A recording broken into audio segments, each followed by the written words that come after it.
Hi Deepti గారు, నేను regular గా జిమ్ కి వెళ్తుంటాను. వే ప్రోటీన్ సప్లిమెంట్స్ యూస్ చేయొచ్చా? 100% వే ప్రోటీన్ కన్స్యూమ్ చేయొచ్చు, ఎందుకంటే which is very pure natural form, milk తోనే మేక్ చేస్తారు కాబట్టి. ఓకే, సో బట్ అది కౌ మిల్క్ తో నుంచి చేసిందా, బఫెలో మిల్క్ తో నుంచి చేసిందా అనే దాన్ని బట్టి మనకి వే కెసిన్ రెండు ప్రపోర్షన్స్ వేరీ అవుతుంటాయి అనమాట. But industry people will take care of it, ఎంత ప్రపోర్షన్స్ ఏంటి అనేది, ఎక్కడి నుంచి మనకి ప్రాసెస్ అవుతుంది, క్లీనెస్ట్ వేలో ఉందా లేదా, పొటెన్సీ కరెక్ట్ గా ఉందా లేదా, మ్యానుఫ్యాక్చరింగ్ ప్రాసెసింగ్ కరెక్ట్ గా ఉందా లేదా అనేది చాలా important.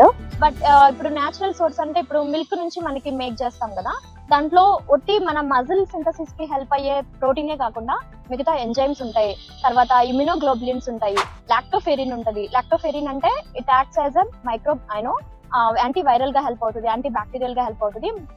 Basically we get it in mother feed నుంచి అనమాట. 15% వరకు మదర్ ఫీడ్ లో వస్తుంది కదా, బట్ దీంట్లో ఓన్లీ 1% వస్తుంది.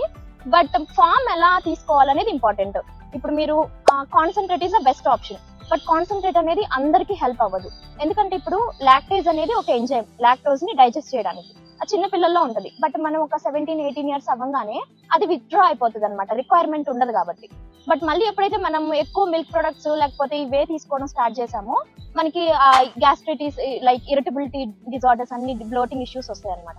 బట్ మీరు కనుక ఆ లాక్టోజ్ ని రిమూవ్ చేసేసి, అంటే అది మెథడాలజీస్ లో ఉంటాయి అనమాట, క్రాస్ ఫ్లో ఫిల్టరేషన్ అని, మైక్రో ఫ్లో ఫిల్టరేషన్ అని అవన్నీ. సో వాటిలో ఈ లాక్టోజ్ ని రిమూవ్ చేస్తారు, ఓన్లీ ప్రోటీన్ సోర్స్ ఉంటుంది. So the best way is like isolate form లేకపోతే హైడ్రోలైజ్డ్ ఫామ్ ని మీరు కన్స్యూమ్ చేయొచ్చు.